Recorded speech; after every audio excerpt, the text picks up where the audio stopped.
Hello there, this is Sibongile Ziambo with the news, and thank you for joining me. The headlines at this hour. Judges conclude hearing of a matter in which former presidential bodyguard Norman Chisali and 6 others are challenging seizure of their property. President Chakwera says he understands the pain Malawians are enduring following hike in fuel prices. Lilongwe City Council says it will use mibawa trees fallen along road construction site to make desks. And scores of people left destitute after late night winds damaged over 40 houses. Please stay with us for these and many more. A 3-member panel of judges sitting as a constitutional court in Blantyre has concluded hearing of a matter in which former presidential bodyguard Norman Chisali and 6 others are challenging seizure of their property worth billions by government. Chisali and the others, through lawyer Chance Gondwe, sought interpretation from the Constitutional Court whether the Director of Public Prosecution DPP has sufficient interest to bring before court civil proceedings and review of a preservation order obtained by the DPP earlier this year. But in court on Monday, Attorney General Thabo Chakaka Nyirenda and the DPP Dr. Stephen Kayuni counter-argued on the matter. Alex Banda was in the courts and now reports. In February this year, the High Court in Blantyre allowed government to seize property of Norman Chisale, personal bodyguard to former President Peter Mutharika, worth 1.7 billion kwacha. Investigators and evaluators now say the Chisale property is hovering around 3 billion kwacha, with other assets yet to be evaluated. In a joint operation led by the Office of the Director of Public Prosecution's Assets Forfeiture Unit and other law enforcement agencies, including the Anti-Corruption Bureau, they also obtained a preservation order on suggestions the wealth are proceeds of crime. On Monday, lawyer Chance Gondwe made final submissions before the Constitutional Court in Blantyre to seriously review the matter and the competence of the Director of Public Prosecution. So the question that was there was whether the DPP could commence those civil proceedings, considering the fact that the DPP's powers are criminal. Is supposed to commence criminal proceedings, discontinue criminal proceedings, continue criminal proceedings. So the issue was as to whether, under Section 99 of the Constitution, what the DPP did by commencing civil proceedings under the Financial Crimes Act was constitutional or not.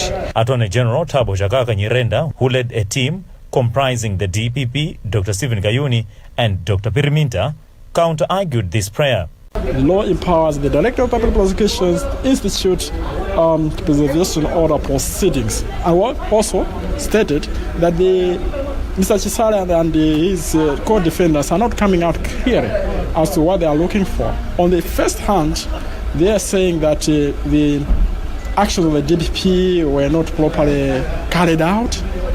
On the other hand, they are questioning the constitutionality of Section 2 of the Financial Crimes Act as related together with Section 99 of the Constitution. What we're saying is that there are 2 modes of reviewing. There is what we call judicial review proceeding, where you are challenging an action. And then you also have constitutional review. Judge President Justice Dingiswayo Madise, Annalene Katambi and Justice Kenan Manda are expected to make a determination on the matter, a review which will provide direction on trial and prosecution of tainted property under the Financial Crimes Act. For Zodiak in Blantyre, this is Alex Banda. The Lilongwe City Council says it will use mibawa trees fallen along the road construction sites in the city to make desks that it shall distribute to selected schools. CEO John Chome could, however, not provide us who shall manufacture the desks, saying that is currently under discussion. There are over 300 mibawa trees that will be cut down along the 6-lane Kenyatta Drive, and these are worth over 2 billion kwacha. We have this report by Western Guda. Roads construction in the city of Lilongwe has come with a heavy price, as citizens have seen some trees such as Mbawa and Melina along the roads being cut. The exercise brought mixed reactions, some expressing displeasure, arguing that the development is a big blow to the environment. However, Council's Chief Executive Officer John Chome has told us that desks will be made from the 316 Mbawa trees and will be donated to primary schools in the city as a way of giving back to its residents. The CEO said at the moment the council is consulting on partnering with the private sector for smooth running of the project. Painful but necessary decisions have got to be made to achieve certain objectives. And one of those has been the loss of trees along the Kenyatta Drive. We decided that we are not going to sell this. We are going to improve the learning environments for our children. So we haven't made any calculation about those Ibawa trees. An environmentalist, Matthews Malata, has stressed on the need to ensure the trees are indeed put to good use, while blaming the council for not engaging stakeholders before the trees were removed. We really have strong reservations if indeed that was their initial plan. I don't think those plans were in their books. Details are still sketchy. We don't know who is going to handle that. We don't know how they are going to procure someone to handle the whole process and the schools that are going to benefit and how those schools be identified. According to the Lilongwe City Council, a total of 980 trees, which include 316 Mbawa and 85 Melina trees, were removed from the M1 and Kenyatta Drive in Lilongwe. For Zodiac, I'm Western Guta. State House's President Lazarus Chakwera understands the pain Malawians are enduring following the hike in fuel prices. State House Director of Communications Sean Kamponden said Chakwera believes the hike was inevitable. He spoke during the State House brief at Kamuzu Palace in Longon Monday. Chimwamparata filed this report. Considering that fuel is a strategic commodity that affects so many aspects of Malawian society. State House Director of Communications Sean Kamponden says government is exploring ways on how to cushion Malawians from economic woes they are likely to face as a result of the fuel prices hike. Among these options is to import fuel through rail transport. MERA recently announced long-term importation plans, but Kamponden mentioned that in the long-term, importation of fuel through rail transport will be at 30%. But he was quick to mention that the president does not and will not interfere in operations of the border. Press Secretary Anthony Gasunda, after the briefing, called on Malawians not to live in despair. Let us observe our way of life. I think there are things that call for change in the way we do our things. And one of them is this. We have to prioritize in our day-to-day lives because the president is aware that this will affect everybody. During the briefing, it was announced that President Chakwera will on Monday launch a presidential delivery unit that will aid inspection of pledges that were made by the Tonse administration in the run-up to the elections. This is Chimwemwe Padata for Zodiac. Meanwhile, Ministries of Trade and Transport say government will monitor and just increase in cost of goods and services in the wake of a hike in fuel prices in the country. In a joint statement issued on Sunday, Trade Minister Sosten Gwengwe and Deputy Transport Minister Nase Chaola Mdoko have warned traders against taking advantage of the situation to exploit consumers by increasing prices for goods and services. But Minibus Owners Association of Malawi says it is inevitable for prices to go up, considering the economic downturns business players have been going through because of COVID-19 pandemic. We have already been engaging, our members that maybe perhaps with the COVID-19, prices have been, changing.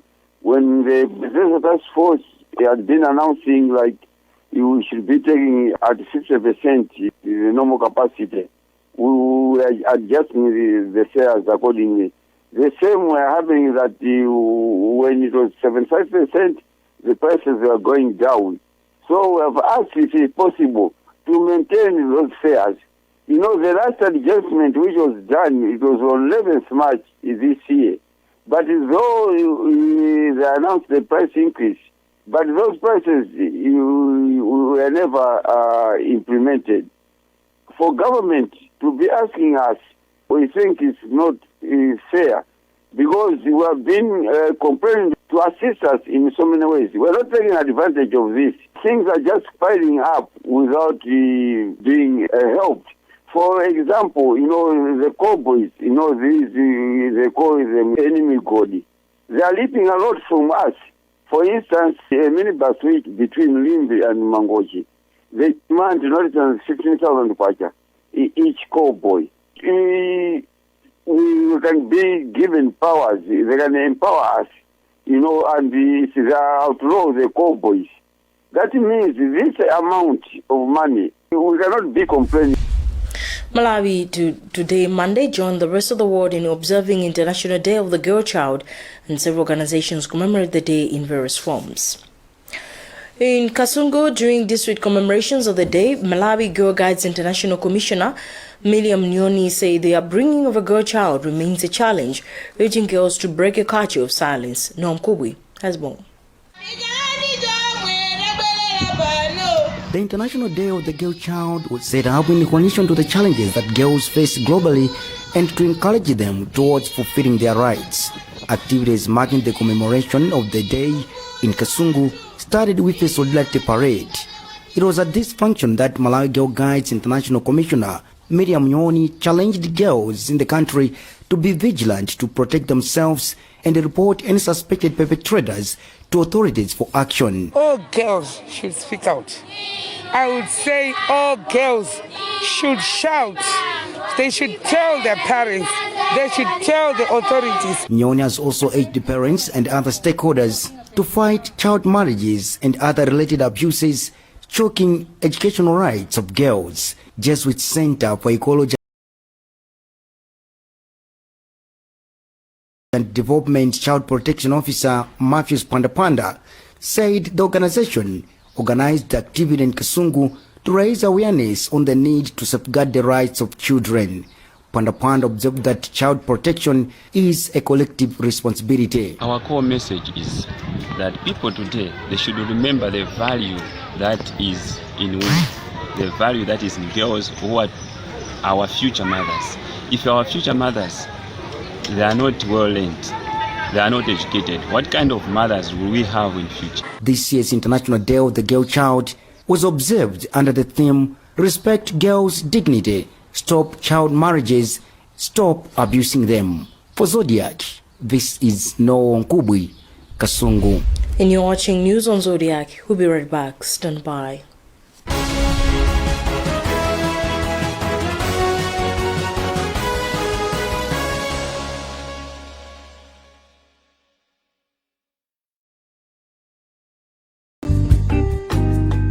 The Ministry of Finance would like to inform the public that the Facebook account bearing the name of the Ministry of Finance with a national flag emblem and carrying flyer purportedly advertising the World Bank, International Financial Corporation, International Monetary Fund loans to Malawi entrepreneurs is fake.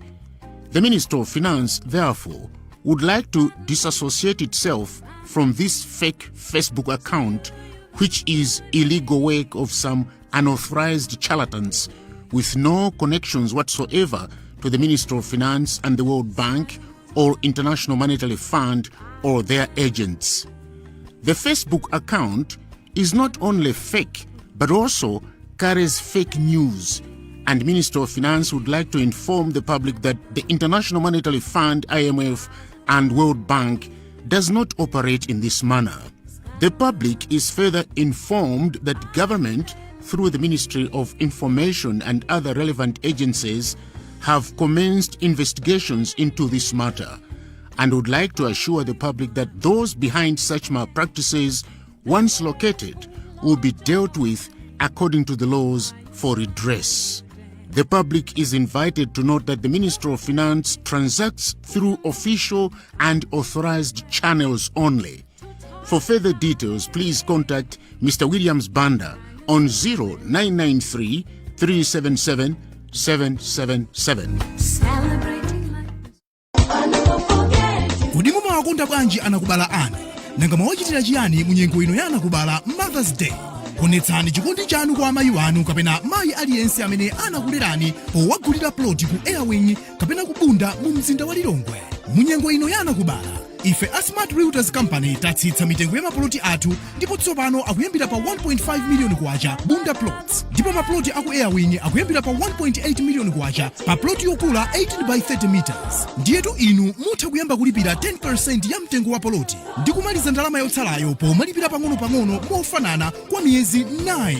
Sipokhapo mukagula ploti ku Smart Realtors muzapatsidwa matumba 30 a cement, house plan komanso branded chitenje za ulele. Maplotiwa ali ndi misewu yolambulidwa bwino ndipo madzi ndi magetsi zili pafupi. Ngati mukufuna kudziwa zambiri, imbani foni pa 0996 744 509 kapena 0212278100. Maofisi athu ali mu Corporate Mall Building mpati mwa msewu wa Chilambula moyandikana ndi Road Traffic Regional Office mu mzinda wa Lilongwe. Promotion ikuyamba pa 11 October mpaka pa 11 November 2021. Smart Realtors Company. Anything real estate we handle.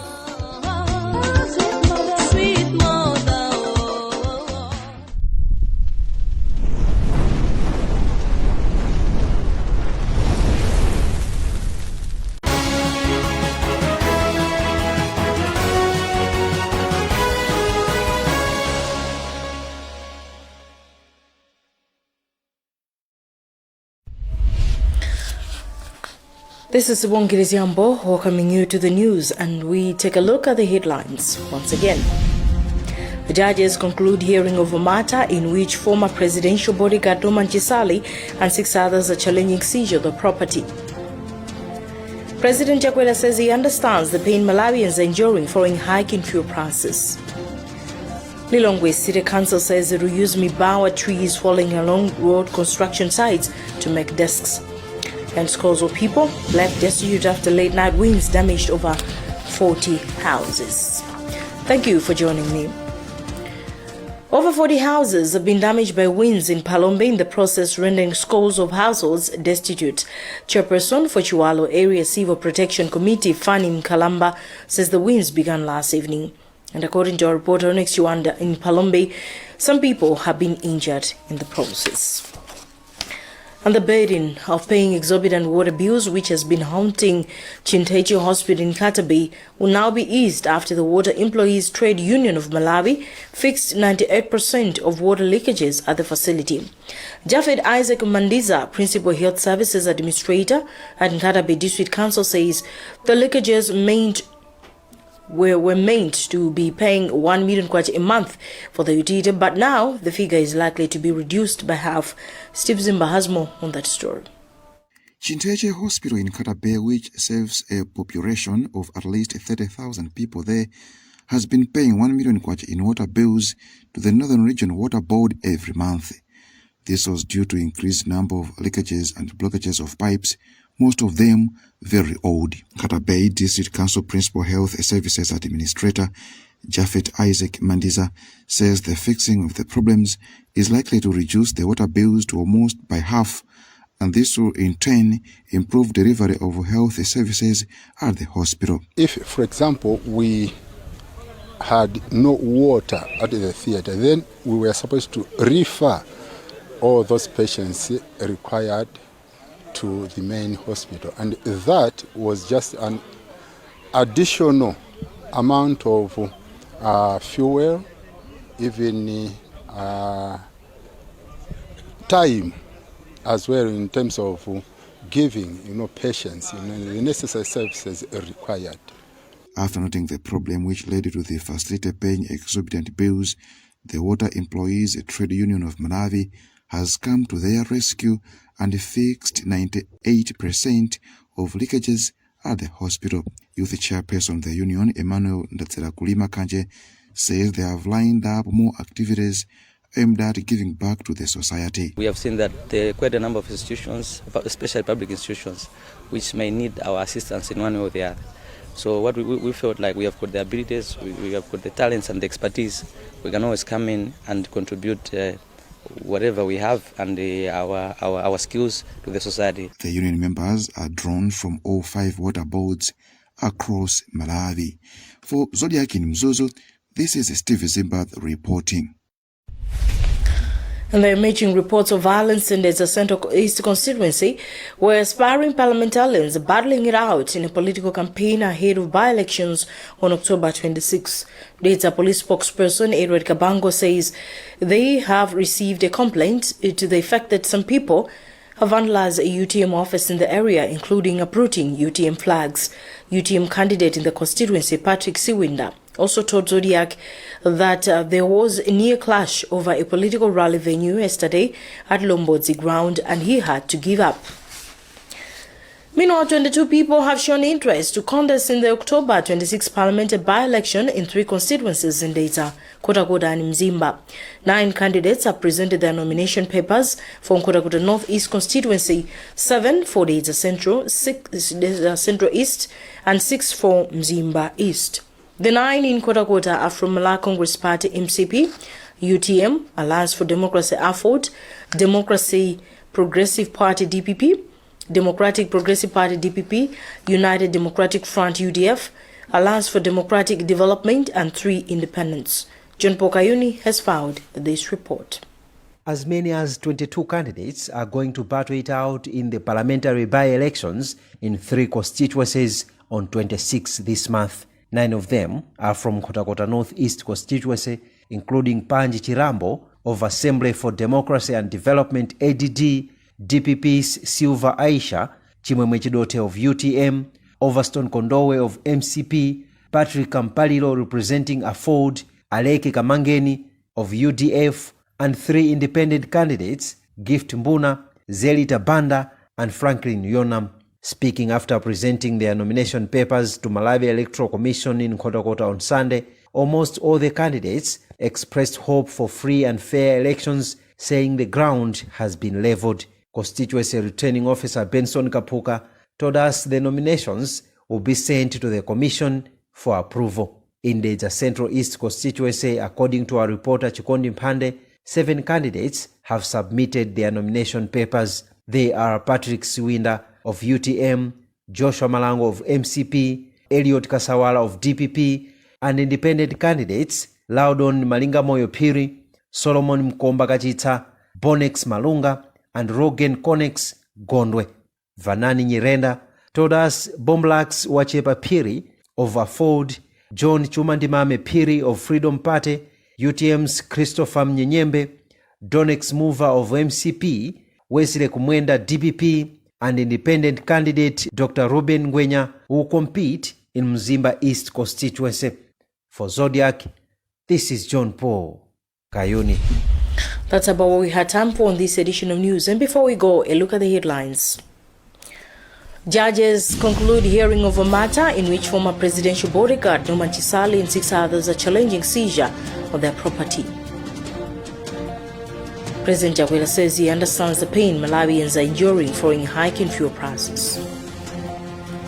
Lilongwe City Council says it will use mibawa trees falling along road construction sites to make desks. And scores of people left destitute after late-night winds damaged over 40 houses. Visit our website, zodiacmalai.com for more news. This is Sibongile Ziambo. Bye for now.